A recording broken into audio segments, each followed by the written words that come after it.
বন্ধুরা, আজকের আলোচনার বিষয় আর্কেটাইপাল ক্রিটিসিজম বা মিথ নির্ভর সাহিত্য বিচার।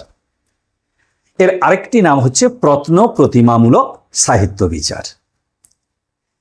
এই বিষয়টিকে আলোচনার সুবিধার্থে আমি চারটি ভাগে ভাগ করে নিয়েছি। এই চারটি ভাগে ভাগ করে নিয়েছি সংজ্ঞা, উৎস, পটভূমি, উদ্দেশ্য এবং বিকাশ। তাহলে আমরা সরাসরি আলোচনায় চলে যাই। সংজ্ঞাটা কি বা আর্কেটাইপাল ক্রিটিসিজম বলতে আমরা কি বুঝবো? মিথকে আশ্রয় করে যে সাহিত্য বিচার পদ্ধতির জন্ম হয়েছিল তাকেই আমরা বলছি মিথ নির্ভর সাহিত্য বিচার বা আর্কেটাইপাল ক্রিটিসিজম। উৎস এবং পটভূমি কি? গ্রিক শব্দ আর্কের অর্থ হলো বিগিনিং বা শুরু। মানুষের মধ্যে থাকা গুড ইমেজকে বোঝানোর জন্য ফিলোজুডেয়াসের রচনায় আমরা আর্কেটাইপ শব্দের ব্যবহার পাই। মনোবিদ ইউং বলছেন, the contents of the collective unconsciousness on the other hand are known as archetypes. এখানে দুটো বিষয় আমরা লক্ষ্য করব। সে দুটো বিষয় কি? সে দুটো বিষয়ের একটি হচ্ছে পার্সোনাল আনকনসাসনেস এবং অন্যটি হচ্ছে কালেকটিভ আনকনসাসনেস।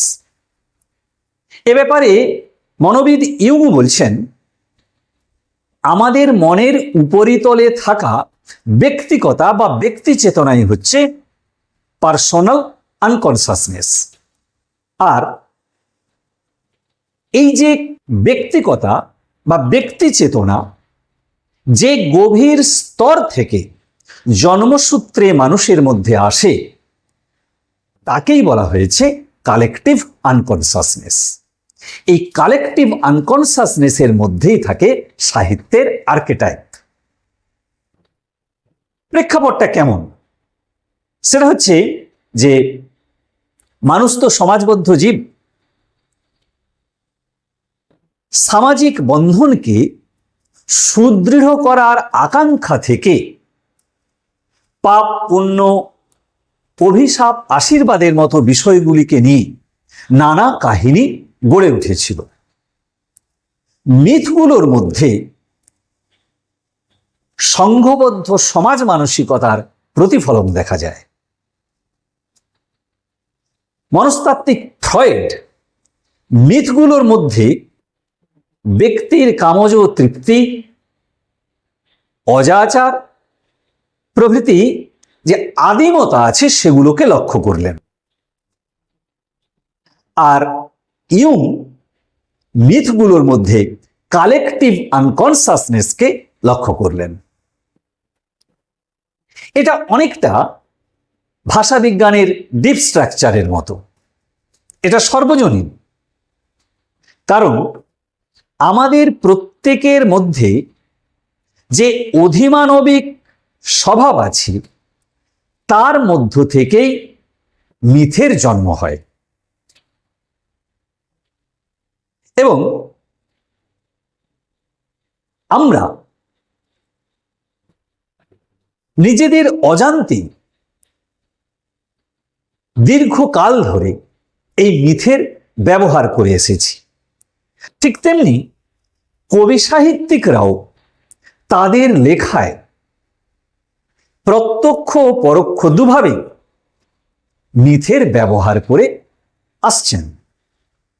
এর উদ্দেশ্যটা কি? এবার আমরা উদ্দেশ্য নিয়ে আলোচনায় আসব।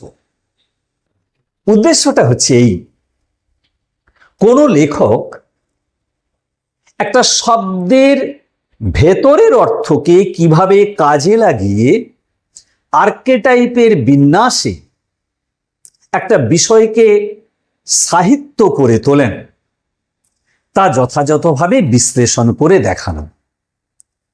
দেখুন, আরেকটা বিষয়ে লক্ষ্য রাখতে হবে আমাদের, যে হিস্টোরিক্যাল ক্রিটিসিজমের সঙ্গে আর্কেটাইপাল ক্রিটিসিজমের কিন্তু একটা পার্থক্য আছে। সেটা হচ্ছে হিস্টোরিক্যাল ক্রিটিসিজম যেখানে সাহিত্যকে বাস্তবের প্রতিফলন দেখাচ্ছে, আর্কেটাইপাল ক্রিটিসিজম সেখানে সাহিত্যকে দেখাচ্ছে সৃষ্টি হিসাবে, এবং এর ভাষা হবে সর্বজনবদ্ধ, সর্বজনীন, মিথ এর গঠনগত একক।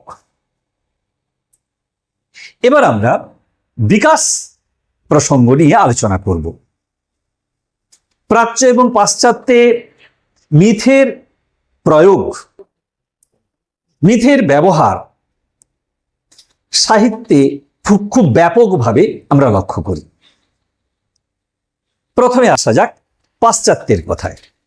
পাশ্চাত্য সাহিত্যে মিথের ব্যবহার নিয়ে আলোচনা করেছেন Leslie Fiedler, Maud Bodkin, Francis Fergusson, Northrop Frye প্রমুখ গবেষকরা। কোলরিজের লেখা রাইম অব দ্য এনসিয়েন্ট মেরিনারির মিথ নির্ভর আলোচনা করেছেন মড বডকিন, আর সোফোক্লিসের যে অডিপাস রেক্স তার মিথ নির্ভর আলোচনা করেছেন ফ্রান্সিস ফার্গুসন। মিল্টনের লিসিডাস এর মিথ নির্ভর আলোচনা করেছেন নর্থরপ ফ্রাই। এমনকি টি.এস. এলিয়ট তার বিখ্যাত সৃষ্টি ওয়েস্টল্যান্ড শীর্ষক কবিতায় গ্রেইল প্রসঙ্গ, টাইরেশিয়াসের কথা,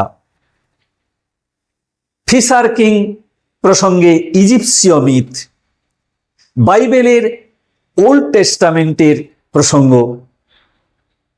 ফিলোমেলার কথা, ডায়না ও অ্যাক্টিয়নের প্রসঙ্গ দ্বারা পাঠক এবং লেখকের মধ্যে যেমন একটা যোগসূত্র তৈরি করেছেন, ঠিক তেমনি এক পাঠকের সঙ্গে আরেক পাঠকেরও যোগসূত্র তিনি তৈরি করেছেন বা তাদের মধ্যে সেতু রচনা করেছেন।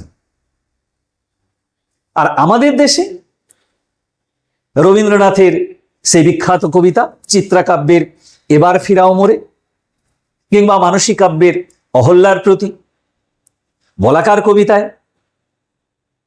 শেষ সপ্তক কাব্যের 44 সংখ্যক কবিতায় মিথের প্রয়োগ আমাদের চোখে পড়বে।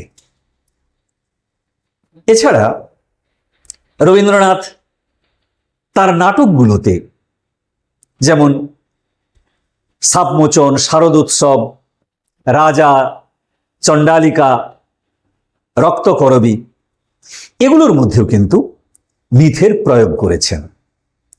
আর রবীন্দ্র পরবর্তীকালে জীবনানন্দ দাশের রূপসী বাংলা কবিতায়, সুধীন্দ্রনাথ দত্তের অর্কেস্ট্রা কাব্যের মহাশ্বেতা কবিতায়, বিষ্ণুদের নাম রেখেছি কোমল গান্ধার কাব্যের টাইরেশিয়াস কবিতায় মিথের প্রয়োগ লেখক ও পাঠকের মধ্যে একটা সহজ সুন্দর মেলবন্ধন রচনা করে, সেতু রচনা করে। তাহলে বন্ধুরা, প্রথম পর্বে আমি আর্কেটাইপাল ক্রিটিসিজমের এই 4টি বিষয় নিয়ে আলোচনা করেছি।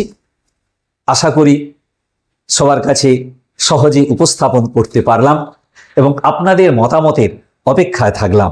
আর একটি অনুরোধ, সেটি হচ্ছে দ্বিতীয় পর্ব দেখার জন্য সবার কাছে অনুরোধ রইল, কেননা দ্বিতীয় পর্বে আমি এই আর্কেটাইপাল ক্রিটিসিজমের প্রয়োগ কিভাবে হচ্ছে, তার উদাহরণ, তার বিশ্লেষণ, তার বৈশিষ্ট্য, এই সব নিয়ে বিস্তৃতভাবে আলোচনা করব। সবাইকে নমস্কার, সবাই ভালো থাকুন।